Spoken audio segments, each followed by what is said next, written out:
মালিক তোমার বান্দাকে তুমি জান্নাত দিতে পারবা না।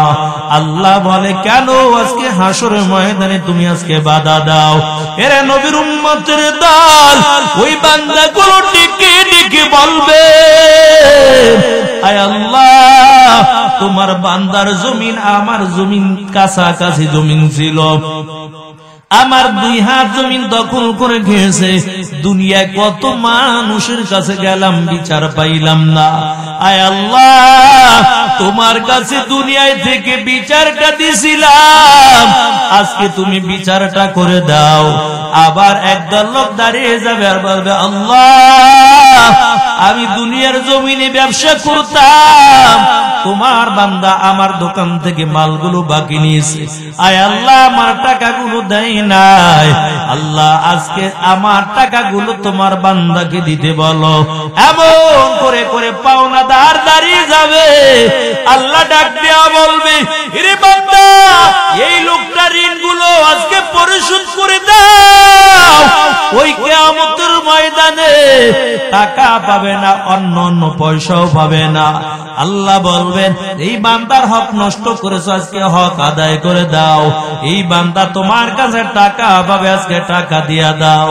এরে মুমিন মুসলমান আল্লাহর গোলাম ওই কিয়ামতের ময়দানে ওই পাওনাদার তারে বলবে আল্লাহ আমার পাওনাগুলো আজকে না দিয়া তোমার বান্দা জান্নাতে যেতে পারবে না। এরে মুমিন এত আমল নিয়ে ওঠার পর তারপরও মালিকের কাছে বড় ধরা খেয়ে যাবে, কারণ নামাজ যদি নাও পড়ো আল্লাহ ক্ষমা করে দিতে পারে, আল্লাহর এখতিয়ার। কিন্তু মানুষের হকগুলো যদি নষ্ট করে দাও, যতক্ষণ পর্যন্ত বান্দা তাকে মাফ না করবে ততক্ষণ পর্যন্ত আমার আল্লাহ ওই বান্দাকে ক্ষমা করবে না। কয় গুনাহ করেছো আল্লাহ মাফ করে দিতে পারেন, কারণ আমার আল্লাহ তো বড় দয়ার আল্লাহ। তোমার গুনাহ জমিন থেকে আসমান পর্যন্ত হতে পারে, কিন্তু আমার আল্লাহ একটা কুদরতি নজর দিয়ে যখন বান্দার দিকে তাকাইবে, আল্লাহ তাআলা বান্দার জীবনে সব গুনাহগুলো মুহূর্তের মধ্যে মাফ করে দিবে। আরে আল্লাহর বান্দা ওই কিয়ামতের ময়দানে বড় আমলের পাহাড় নিয়ে ওঠার পর জান্নাতে যেতে পারবে না। আমল দিতে দিতে আমলনামা বড় শূন্য হয়ে যাবে। আরো পাওনাদার দাঁড়িয়ে বলবে আল্লাহ আমি তোমার বান্দার কাছে আরো পাবো। আল্লাহ বলবে এখন আর কি দিবা, কারণ তোমার আমলনামার মধ্যে আর কোনো নেকি নাই।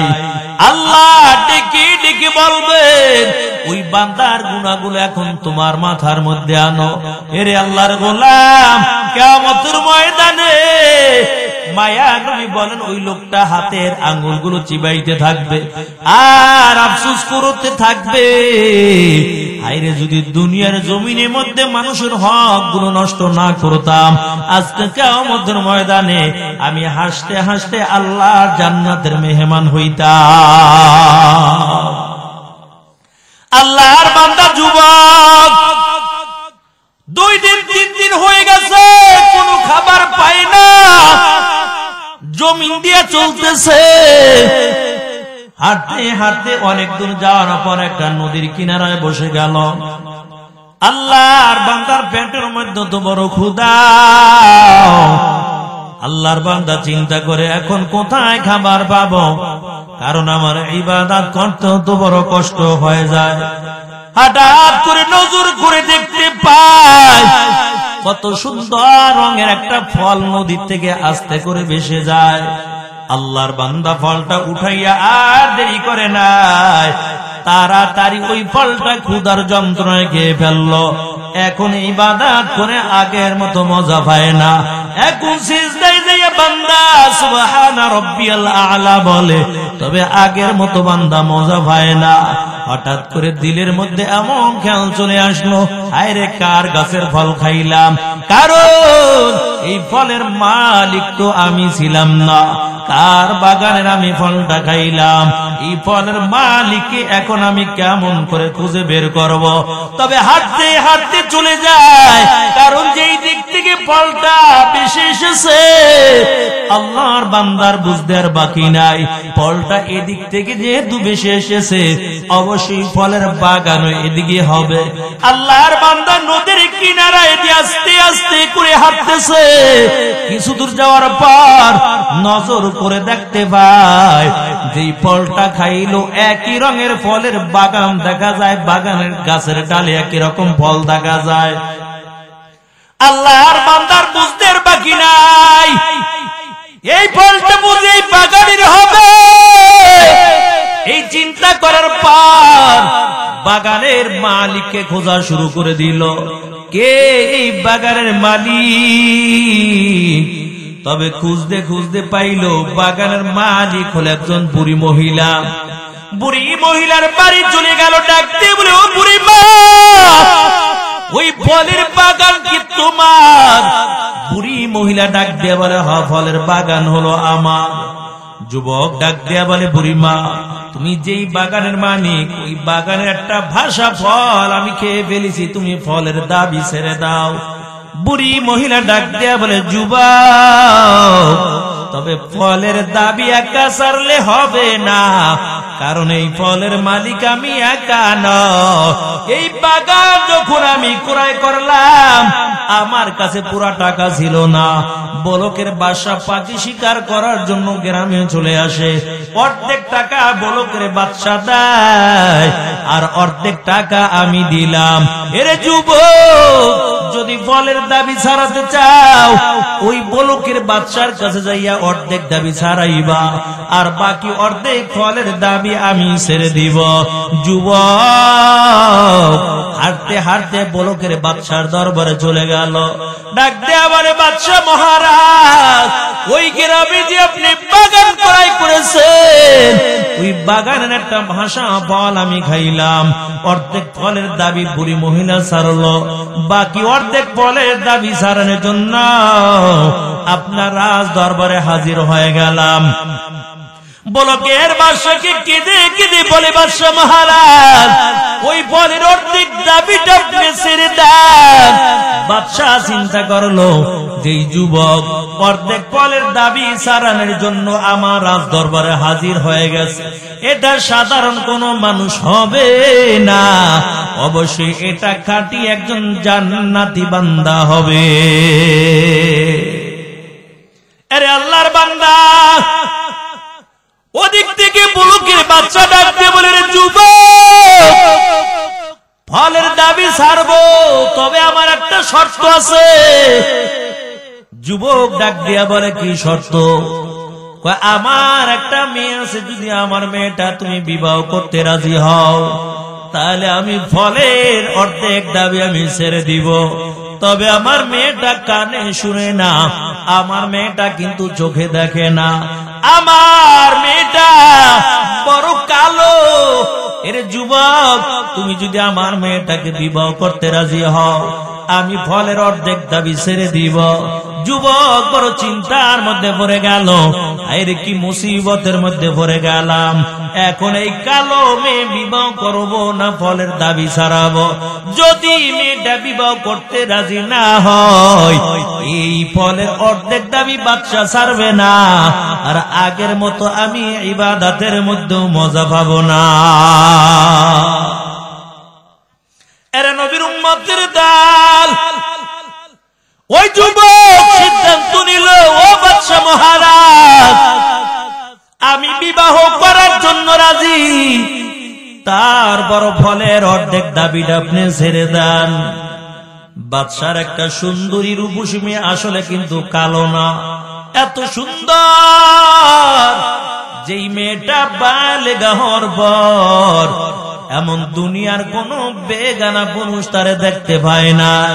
আরে আল্লাহর বান্দা, ওই যুবক ডাক দিয়া বলে, ও বাদশা মহারাজ, আপনার ওই কালো মেয়েটাও যদি আমার কাছে বিবাহ দিতে চান, আমি বিবাহ করতে রাজি, তার বড় ফলের অর্ধেক দাবি ছাইরা দেন। আর ওই আল্লাহ তাআলা স্বপ্নের মাধ্যমে কয়েক বছর আগে এই যুবককে ওই মেয়েকে স্বপ্নের মাধ্যমে দেখাইয়া দিছি। বলো থেকে কত সুন্দর সুন্দর যুবকের দল বাদশার দরবারে হাজির হয়ে যায় বিয়ার প্রস্তাব নিয়া। বাদশাহ ডাক দিয়ে কয়, সন্তান দেখো এই লাইনে দাঁড় করে আছে শত শত যুবক দাঁড়াইল, তুমি যাকে পছন্দ করবা তার সঙ্গে তোমার বিবাহ দিয়ে দিব। মেয়েটা লাইনে দাঁড়াইয়ে দাঁড়াই দেখতেছে, কিন্তু যাকে স্বপ্নের মাধ্যমে আল্লাহ দেখাইলো ওই যুবককে তো লাইনের মধ্যে এখনো দেখতে পায় না। এত বড় টাকাওয়ালার ছেলে আসলো, কত এমপি মন্ত্রী সন্তানরা আসলো, কিন্তু মেয়েটা ডাক দিয়ে বলে, না না, আমি এই যুবকদেরকে বিবাহ করতে রাজি না। এরে আল্লাহর বান্দা, তবে ওই বলকের বাসা ডাক দিয়া কয়, এরে যুবক, যদি আমার মেয়েটা তুমি বিবাহ করতে রাজি হও তাহলে ফলের অর্ধেক দাবি আমি ছেড়ে দিব। যুবক ডাক দিয়া বলে, ফলের দাবি ছেড়ে দেন, তারপর রাজি হয়ে গেলাম। বলকের বাসা আবার ঘরের মধ্যে যাইয়া বিবিকে ডাক দিয়া বলে, বিবি, আমার আজ দরবারে আজকে এমন একটা যুবক দাঁড়ানো, এরে বিবি, তবে দেখো আমার মেয়েটা এই যুবককে বিবাহ করার জন্য রাজি হয় কিনা, কারণ আমার মনে হয় এটা সাধারণ কোন যুবক হবে না, এটা খাঁটি একজন আল্লাহর বান্দা, জান্নাতি বান্দা হবে। চোরে চোর চিনে, ডাকাইতে ডাকাইত চিনে, ভালো মানুষ ভালো মানুষ চিনে, আল্লাহওয়ালারা আল্লাহওয়ালা চিনে। কথা বলেন ঠিক কিনা? আউলিয়ারা কারে ওকবা ইখতিয়ার, জাহেলারা কারে দুনিয়া ইখতিয়ার। মাইলে মোমেন সোয়ে মোমেন মিশাওয়াত, মাইলে কাফের সোয়ে কাফের মিশাওয়াত। এক জামানা সুহবতে বা আউলিয়া, বেহতার আজ 100 সালে তাআত বেরিয়া। এর নবীর উম্মতের দল, আল্লাহ ওয়ালার জমিনের মধ্যে আল্লাহ ওয়ালা দেখাছি না ভালায়। ইমাম আবু হানিফা রাহমাতুল্লাহ আলাইহি এত বড় একজন বুজুর্গ, এত বড় একজন আল্লাহর ওলি ছিল, খুব বড় একজন বুজুর্গ আল্লাহ ওয়ালা লোক ছিল। একদিন মুরিদ ডাক দিয়া কয়, হুজুর, আমি আপনার হাতে হাত দিয়া বায়াত গ্রহণ করলাম, মুরিদ হয়ে গেলাম, তবে আমার দিলের মধ্যে বড় আশা, আজকে আপনি আমার বাড়ির মেহমান হয়ে যাবেন, আমি ঈশার পরে আপনার খাবারের ব্যবস্থা করব। আবু হানিফা রাহমাতুল্লাহ আলাইহি ঈশার নামাজ আদায় করে মুরিদের বাড়ি চলে গেল। ওই মুরিদের একটা নেককার সন্তান ছিল, মেয়েটাকে ডাক দেয়া কয়, মা, সুন্দর করে খাবার পাক করবা, সুন্দর করে রান্না বান্না করবা, কারণ আমার পীর সাহেব আজকে বাড়ির মধ্যে আসবে, আমার বাড়ি মেহমান হবে। এরে আল্লাহর বান্দা, মেয়েটা সুন্দর করে রান্না বান্না করলো। আবু হানিফা রাহমাতুল্লাহ আলাইহি ঈশার নামাজ আদায় করার পর যখন মুরিদের বাড়ি হাজির হয়ে গেল, 2 থেকে 3 জনের খাবার সামনে আইনা দেয়। কয় 2-3 জনের খাবার যখন সামনে দিল, এই 2-3 জনের খাবার একাই আবু হানিফা রাহমাতুল্লাহ আলাইহি খেয়ে ফেলল। মেয়েটা বাবারে ডাক দেয়, কেমন পীরের কাছে মুরিদ হইছো? আগে জানতাম আল্লাহওয়ালারা কোন খায়, তোমার পীরের সামনে 2-3 জনা খাবার দিছি, সব খাইয়া লাইছে, এত বড় ফ্যাট হুজুর এত খায় খা। মেয়েটা ডাক দেয়া কয়, বাবা, এমন খাওয়াই না, পীর সাহেবের কাছে তুমি মুরিদ হয়ে গেছো। আবার ঈশার নামাজ আদায় করার পর একটা পাত্রের মধ্যে পানি দিয়া বলে, রাত্রে যদি তাহাজ্জুদ পড়েন, এই পানি দিয়ে আপনি উযু করে তাহাজ্জুদ নামাজ আদায় করবেন। সকালবেলা মেয়েটা নজর করে দেখতে পায় যেই জায়গার পানি ওই জায়গায় রয়ে গেছে। বাবাকে আবার ডাক দিয়ে কই, বাবা, কেমন পীরের কাছে মুরিদ হইছো? যেই পীর রাইতে তাহাজ্জুদ নামাজ আদায় করলো না, এমন একজন পীরের সঙ্গে কাছে যাই হাত দিয়া মুরিদ হয়ে গেছো, কিন্তু মুরিদে কিছুই বলে না। আবার ফজর নামাজ আদায় করা যখন মসজিদে চলে গেল, মসজিদ থেকে আবার যখন বাড়ির দিকে রওনা হয়ে যায়, ওই মেয়েটা আবার বাবাকে ডাক দিয়ে বলে, বাবা, পীরের কাছে মুরিদ হয়ে গেল, যেই পীর ইশরাক নামাজ আদায় করল না, আবার ফজরের নামাজ আদায় করে বাড়িতে রওনা হয়ে যায়। কারণ আল্লাহ ওয়ালারা তো ইশরাক না পইরা পারে না, আল্লাহ ওয়ালা তো আউয়াবিন না পড়ে পারে না, আল্লাহ ওয়ালারা তো তাহাজ্জুদ না পড়ে পারে না। কেমন পীরের কাছে মুরিদ হইছো আব্বা জান? তবে আপনার পীর সাহেবকে একটু ডাকবেন, একটু পর্দার আড়ালে থাকবে, আমি তাকে কিছু প্রশ্ন করতে চাই। পীর সাহেবকে ডাকলো। আবু হানিফা রাহমাতুল্লাহ আলাইহি পর্দার আড়ালে দাঁড়ানো। মেয়েটা ডাক দেয়া বলে, হুজুর, আগে জানতাম হুজুররা কম খায়, এখন দেখি হুজুররা বেশি খায়। কারণ 2-3 জনের খাবার দিলাম, সব একলাই খাইলেন। কেন এত খাবার একা খাইলেন বলেন? 2 নাম্বার, হুজুর পানি দিলাম তাহাজ্জুদ আদায় করার জন্য। কই হুজুর করেন নাই তাহাজ্জুদ, বুঝি পড়েন নাই? কেন তাহাজ্জুদ নামাজ পড়লেন না? আল্লাহ ওয়ালারা তো তাহাজ্জুদ কামাই দিতে পারে না। 3 নাম্বার, হুজুর কেন ফজরের নামাজ জামাতে আদায় করে বাড়ির দিকে রওনা হয়ে যান? কেন ইশরাক নামাজ পড়লেন না? আল্লাহ ওয়ালারা তো ইশরাক না পড়ে মসজিদ থেকে বের হয় না। আবু হানিফা রাহমাতুল্লাহ আলাইহি ডাক দিয়া কয়, মা তোমার 3টা প্রশ্ন উত্তর আমি দিব, তবে আমার গোপন কথা এখন বলতে তুমি বাধ্য করলা। কেন আমি 2-3 জনের খাবার একা খাইলাম জানো? কারণ তুমি যখন আমার সামনে খাবার রাখলা, আমি দেখলাম এই খাবার হালাল খাবার, এত বরকত, এই খাবারের মধ্যে এত বরকত আর এত বরকত নাজিল হয়। এই বরকতময় খাবার যদি আমি খাই, আমার দিল জিন্দা হইয়া আমল করতে অতি মজা লাগবে। আমরা মজা পাই না, সিজদায় গেলে কেমনে তাড়াতাড়ি মাথা উঠাবো, আর আল্লাহর বান্দারা সিজদায় পড়ছে তার মাথা উঠাইতে চায় না। এর নবীর উম্মতের দল। মেয়েটা আবার ডাক দিয়া কয়, হুজুর তবে জানতে চাই, উযু করার জন্য পানি দিলাম, যে এই জায়গার পানি ওই জায়গার মধ্যে রয়ে গেল, আপনি উযু করেন নাই, তাহাজ্জুদ বুঝি পড়েন নাই? আবু হানিফা রাহমাতুল্লাহ আলাইহি কয়, মা তবে শুনো, আমার গোপন আমল কাউকে জানাই না, তবে তুমি বলতে বাধ্য করলা। ঈশার নামাজের সময় আমি যে উযু করলাম, এই উযু দিয়ে ফজরের নামাজ আদায় করলাম, আমি 1টা সেকেন্ডের জন্য আমি রাত্রবেলা ঘুমাই না। আমি রাত্রবেলা আল্লাহর কুদরতি পাই সিজদা দিয়ে আমার মালিকের কাছে হাত বাড়াইয়া কান্না করতে থাকি। আউলিয়ারা কারে উকবায় ইখতিয়ার, জাহেলারা কারে দুনিয়ায় ইখতিয়ার, মাইলে মোমেন সুয়ে মোমেন মিশাওয়াত, মাইলে কাফের সুয়ে কাফের মিশাওয়াত। এর নবীর উম্মতের দল। ওদিক থেকে বাদশা ডাক দিয়া বলে, এর বিবি শুনো, তবে আমার মনে হয় আমার সিংহাসন আজকে যেই যুবক দাঁড়ানো, এই যুবকটা একজন আল্লাহর খাঁটি বান্দা হবে। দেখো আমার মেয়েটা বিবাহ বসার জন্য রাজি হয় কিনা। যখন মেয়েটার কাছে যখন বিয়ার প্রস্তাব নিয়ে যায়, মেয়েটা ডাক দিয়া কয়, মা আর দেরি করবেন না, কারণ আমি স্বপ্নের মাধ্যমে যে যুবককে দেখলাম, আর ওই যুবক স্বপ্নের মাধ্যমে দেখার পর যেই নাকের থেকে যেই জান্নাতি গ্রানটা পাইলাম, ওই গ্রানটা আমি এখন পাইতেছি, আমার আর বুঝতে বাকি নাই। ওই যুবক বুঝি এখন বাবা রাজ দরবারে দাঁড়ানো। মেয়েটার বিবাহ দিয়ে দিল।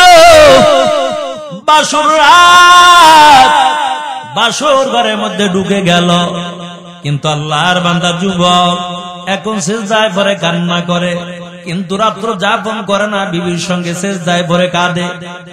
সকাল হয়ে গেল, আবার ফজরের নামাজ আদায় করার জন্য মসজিদে চলে যায়। দ্বিতীয় দিন আবার ইশার নামাজ আদায় করার পর আবার নফল ইবাদতে দাঁড়িয়ে গেল। সারা রাত্র ইবাদতের মধ্যে কাটাইল, একটা বার বিবির দিকে নজর দিয়াও তাকায় না। এমন করে করে একটা সপ্তাহ পার হয়ে গেল।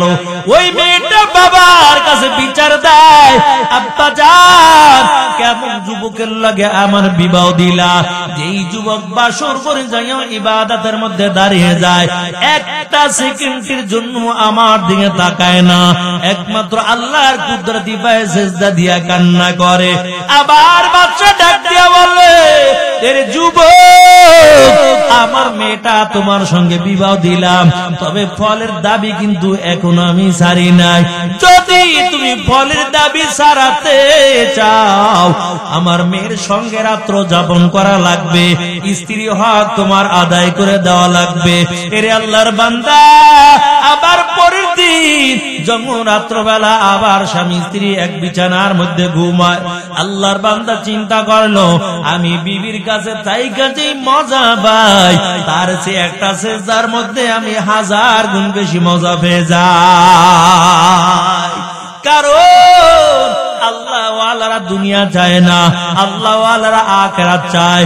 এই জন্য কারি ইব্রাহিম সাহেব রহমাতুল্লাহ আলাইহি একবার আল্লাহকে আল্লাহ বলে ডাক দিত, আবার জিহ্বাটা নাড়াইয়া কি জানি খাইতো। লোকেরা ডাক দেয়া বলে, হুজুর একবার আল্লাহ বলে ডাক দেন, আবার জিহ্বা নাড়াইয়া কি জানি খান।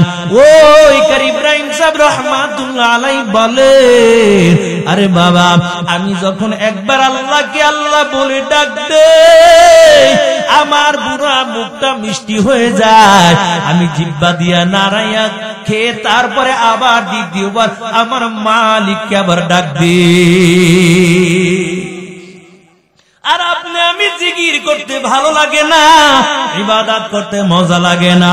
এরে আল্লাহর বান্দা কেমন করে লাগবে, কারণ অন্তর বড় নাপাক হয়ে গেছে। তবে আল্লাহর কাছে খাঁটি দিলে তওবা করে নিবেন, আল্লাহ কিন্তু সবাইকে হেদায়েত দিবে না। এই ময়দানে আসছে, আল্লাহ কিন্তু সবাইকে ক্ষমা করবে না। আল্লাহ যাকে পছন্দ করবে তাকে হেদায়েতের মালাটা পরাইয়া দিবে। ওই যে বলতেছিলাম, ও মনের দরবারে আইসা ইহুদি ডাক দিয়ে বলে, দুইটা প্রশ্ন করব, যদি উত্তর দিতে পারো আমি আর দেরি করব না, সাথে সাথে এখন কালিমা পরে মুসলমান হয়ে যাব। আল্লাহ যদি হেদায়েত দেয়, কারো একটা কথার মাধ্যমে জীবনের পরিবর্তন ঘটে যায়। কথা বলেন ঠিক কিনা? কার কষ্ট গেল ডাক দিয়া বলে, আমাকে একটু খাঁটি দিলে তওবা করাইয়া দেন। তবে আমি জানতে চাই, আমি একজন আর দুইজন না 99 জন লোক বিনা অপরাধে কতল করলাম, বলেন আল্লাহ আমাকে ক্ষমা করবে কিনা? বলেন। আবেদ লোকটা তাকাইয়া কয়, তুমি এত গুনাহ করছো আবার ক্ষমা চাও? আমার আল্লাহ তোমারে মাফ করবে না। ওই আল্লাহর বান্দা যুবক হাতের তলোয়ার দিয়া আবেদের গলার 2টা খণ্ড করে দিল। আল্লাহ যদি আমাকে মাফ না করে দেয়, আমি তোমাকে রাখবো না, তোমার কল্লাও আলাদা করে দিলাম। ওই লোকটাকেও দুনিয়া থেকে বিদায় করে দিল। 100 জন পুইরা গেছে, তবে দিলের মধ্যে কোন বড় ভয়। হাতে হাতে একজন আলেমের বাড়ি চলে গেল, ডাক দেয়া গায়, হুজুর 100 জন পুরাইছি, আমনে উল্টা পাল্টা করলে আমনেরও খাইছি, তবে বলেন আল্লাহ আমারে মাফ করবে কিনা জানতে চাই। ওই আলেম ডাক দেয়া কয়, কি গুনাহ করছো? কয় 100 জন লোক বিনা অপরাধে কতল করলাম। আলেম ডাক দেয়া কয়, যুবক এই গুনাহ আমার মালিকের কাছে কিছুই না, যদি খাঁটি দিলে তওবা করে নাও, আল্লাহ তাআলা তোমার জীবনের সব গুনাহগুলো মাফ করে দিবে। লা তাকুনাতু মির রাহমাতিল্লাহ, ইন্নাল্লাহা ইয়াগফিরুয যুনুবা জামিআ মাগফিরাত রদ উমিদ আজ লুতুফে তু যাকে খুদ ফরমুদায়ে লা তাকুনাতু। আরে নবীর উম্মতের দল আলেম ডাক দেয়া কয়, বান্দা তোমার গুনাহ মালিকের কাছে কিছুই না, তবে আল্লাহর কাছে খাঁটি দিলে তওবা করে নাও। হুজুর তাহলে আমাকে তওবা করাইয়া দেন। ওই আলেম এই যুবক বান্দাকে তওবা করাইয়া দেয়। তওবা যখন খাটি দিলে তওবা করে নিল, দিলের পরিবর্তন ঘটে গেল। হায় রে, আমি কেমন করে এখন আর গুনাহ করব? আমার দিলে এখন বাধা দেয়। আমি তো আমার মালিকের কাছে তওবা করে নিলাম। তওবা করে আবার তওবা ভাঙ্গিলাম, অবশেষে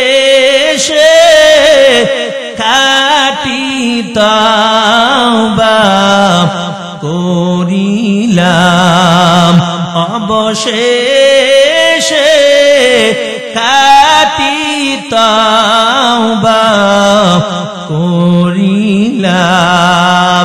এর নবীর উম্মতের দল, ওই যুবক অন্তরটা পরিবর্তন হয়ে গেল। আল্লাহর বান্দা ডাক দেয়া বলে, হুজুর আমি এখন আমাকে আপনি নামাজ শিক্ষা দিয়া দেন। আল্লাহর বান্দা আলেম ডাক দেয়া বলে, তুমি নামাজে সূরা কেরাত পড়তে পারো কিনা?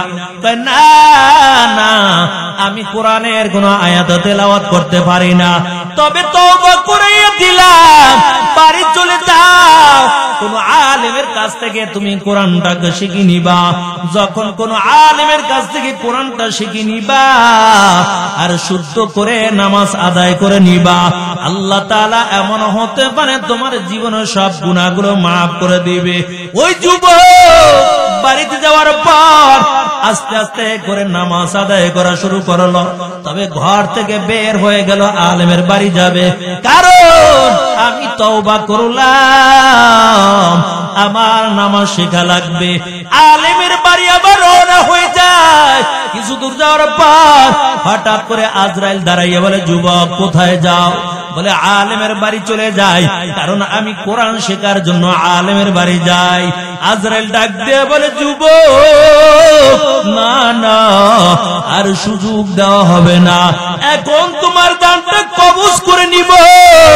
আল্লাহর বান্দা যুবক ডাক দিয়া বলে, ও ভাই আজরাইল একটু সময় দাও, কারণ আমি তওবা করে নিয়েছি। একটু আলেমের বাড়ি যাওয়ার পর আমি সুন্দর করে নামাজটা শিখবো, তারপর জানটা কবজ করিও। আজরাইল ডাক দিয়ে বলে, যুবক আল্লাহ যার মৃত্যু যেই জায়গায় লেখছে ওই জায়গায় হয়ে যাবে। ইযা জাআ আজালুহুম লা ইস্তাখিরুনা সাআতান ওয়া লা ইস্তাকদিমুন, এক সেকেন্ড আগেও হবে না পরেও হবে না।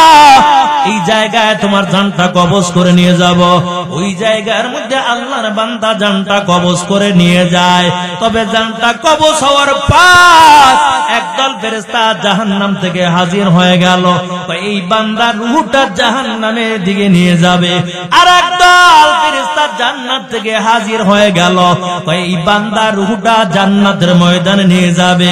জাহান্নামী ফেরেশতা বলে, এই বান্দা গুনাহ করেছে, এই বান্দার রূহটা জাহান্নামে নিয়ে যাব।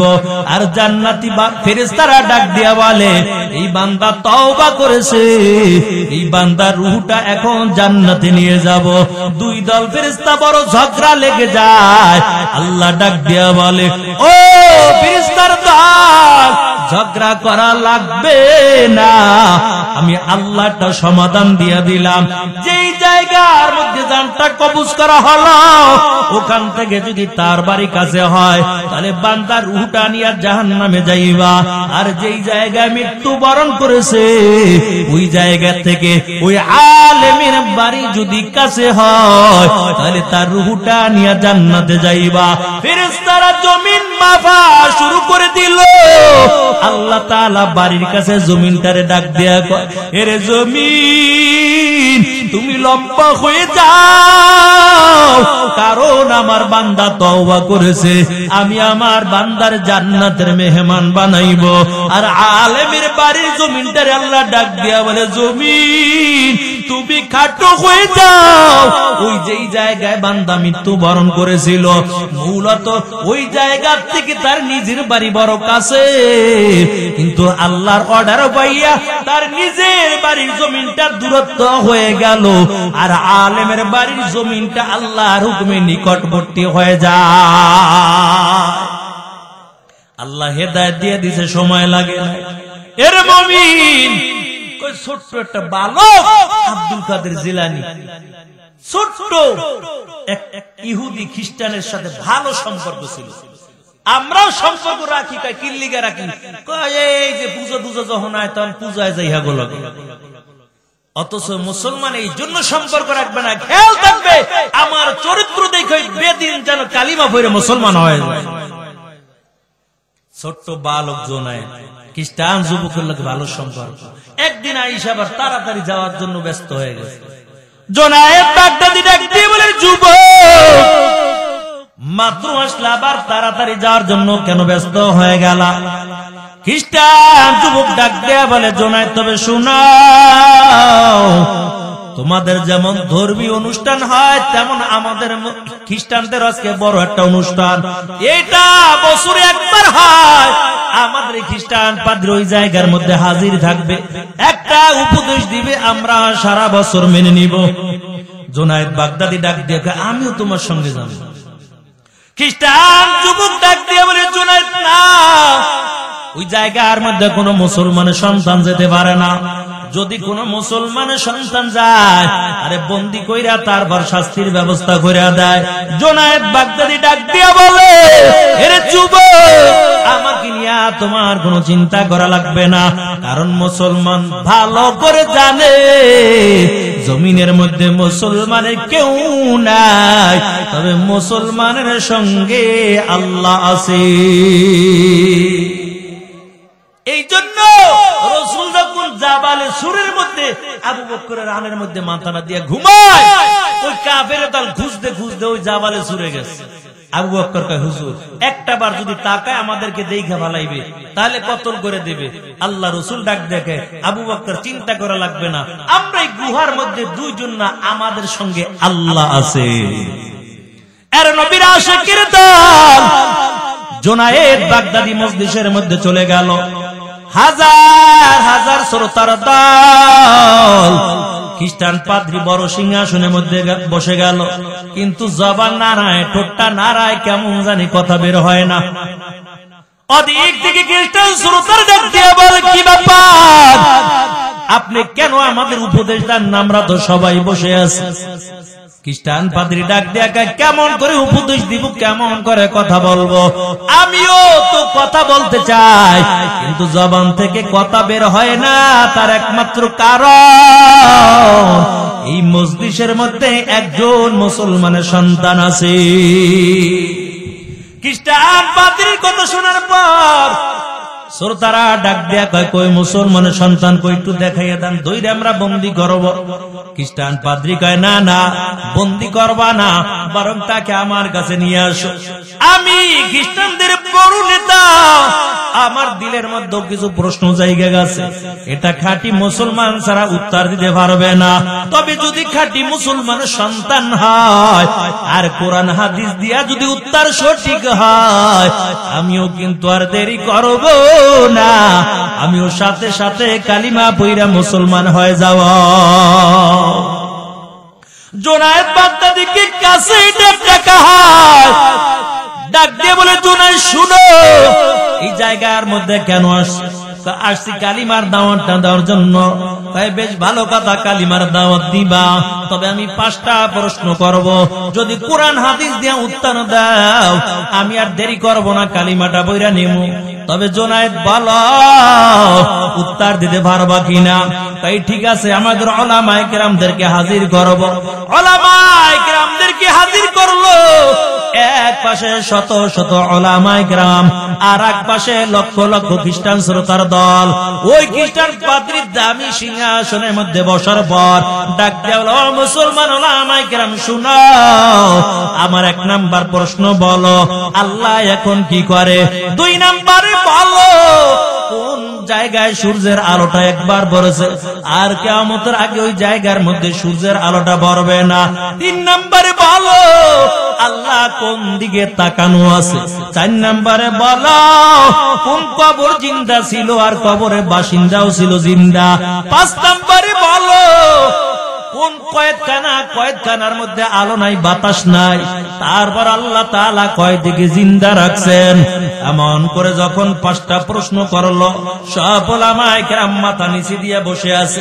কারণ কেমন করে বলবো আল্লাহ এখন কোন দিকে তাকানো, কেমন করে বলবো আল্লাহ এখন কি করে, কেমন করে বলবো কোন জায়গার মধ্যে সূর্যের আলোটা একবার পড়েছে, কেমন করে বলবো কোন কয়েদখানা আলো নাই, বাতাস নাই, অক্সিজেনের ব্যবস্থা নাই, তারপর আল্লাহ কয়দিকে জিন্দা রেখেছে।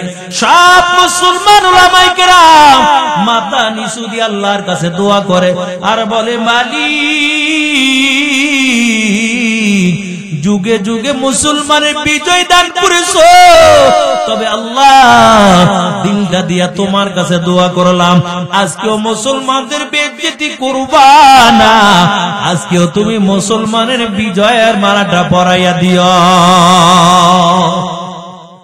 যখন দোয়া করছে আল্লাহ দোয়া কবুল করে ফেলাইছে। আল্লাহ তুমি তো যুগে যুগে মুসলমানের বিজয় মালা দান করেছো, কারণ ওই কাফেরের মোকাবেলায় সাহাবায়ে কেরাম যুদ্ধ করতে গেছে। অল্প কিছু সাহাবী যুদ্ধের ময়দানে যখন গেছে বারবার পরাজিত হয়ে যায়। সাহাবায়ে কেরামকে কি ব্যাপার, পরাজিত হই কেন? মুসলমান তো পরাজিত হওয়ার কথা না, কেন পরাজিত হই? পরের দিন আবার যুদ্ধ করবে। সবাই একটা মজলিসের মধ্যে বসলো, কি করা যায়, আজকে রাসূল একটা সুন্নাত জিন্দা করে তারপরে আমরা আগামীকাল যুদ্ধের ময়দানে যাব। সবাই সিদ্ধান্ত নিল কি সুন্নাত, আমরা মেসওয়াক আমরা সাইডে দিচ্ছি, আজকে মেসওয়াক করা শুরু করে দিই। মেসওয়াক করা গাছের ডাল ফালা ভাঙ্গে মেসওয়াক করতে আসে। কাফেরের গোয়েন্দা থেকে একটারে ফাটাইছে, এই গোয়েন্দা যা মুসলমানের তাঁবুর মধ্যে যা, দেখবি আগামীকাল ওরা কি দিয়ে যুদ্ধ করবে, কিভাবে কৌশল খাটায়, কেমনে যুদ্ধ করবে। কাফের যখন কিছু দূর আইসে আইয়া দেখতেছে এই মুসলমানের দল এত সব ডাল ফালা ভাঙ্গে শুধু দাঁত দাঁড়াইতে আছে, তাড়াতাড়ি ওই কাফের তাঁবুর মধ্যে চলে গেছে, তাড়াতাড়ি ময়দান ছাড়। কি হয়েছে? আমার মনে হয় আগামীকাল আর তীরের যুদ্ধ হবে না, একটা কামড়া কামড়ির যুদ্ধ হইব। কই কেমনে বুঝলাম? বিশ্বাস না হলে যাইয়া দেখ, সব থেকে বইয়া বইয়া দাঁত দাঁড়াইতে আছে, আগামীকাল আর একটা কামড়া কামড়ি যুদ্ধ করবে। কই তাই নাকি? হয়। কই তাড়াতাড়ি ময়দান ছাড়। পুরা ময়দান ক্লিয়ার, সাহাবায়ে কেরাম কাছে দেয় পুরা ময়দান ক্লিয়ার, আল্লাহ বিজয়ের মালা দান করে দিচ্ছে। সব মুসলমান উলামায়ে কেরাম আল্লাহ যুগে যুগে মুসলমানদের তুমি বিজয়ের মালাটা পরাইছো, আজকে মুসলমানের বেইজ্জতি করো না আল্লাহ, একমাত্র তুমি আমাদের রক্ষা করার মালিক। আল্লাহর কাছে দিলটা দিয়া যখন দোয়া কইরা দিছে, ছোট্ট বালক জোনায়েদ ডাক দেয়, মুসলমানের দল কোনো চিন্তা করে লাগবে না, এই খ্রিস্টান পাদ্রীর 5টা প্রশ্নের উত্তর আমি ছোট্ট বালক জোনায়েদ একাই দেওয়ার জন্য তৈয়ার। অবাক হয়ে গেছে সবাই, এই ছোট্ট বালক কেমন করে উত্তর দিবে। খ্রিস্টান পাদ্রী ডাক দিয়ে বলে, আসো জলদি করে আসো, তাড়াতাড়ি 5টা প্রশ্ন উত্তর দিয়ে দাও। জোনায়েদ বাগদাদি আস্তে আস্তে করে কাছে দাঁড়াইছে। আপনার প্রশ্ন কি ছিল? আমার 1 নাম্বার প্রশ্ন, আল্লাহ এখন কি করে? 2 নাম্বার, আল্লাহ কোন দিকে তাকানো? 3 নাম্বার, কোন জায়গায় সূর্যের আলো একবার পড়ছে আর কিয়ামতের আগে সূর্যের আলো পড়বে না?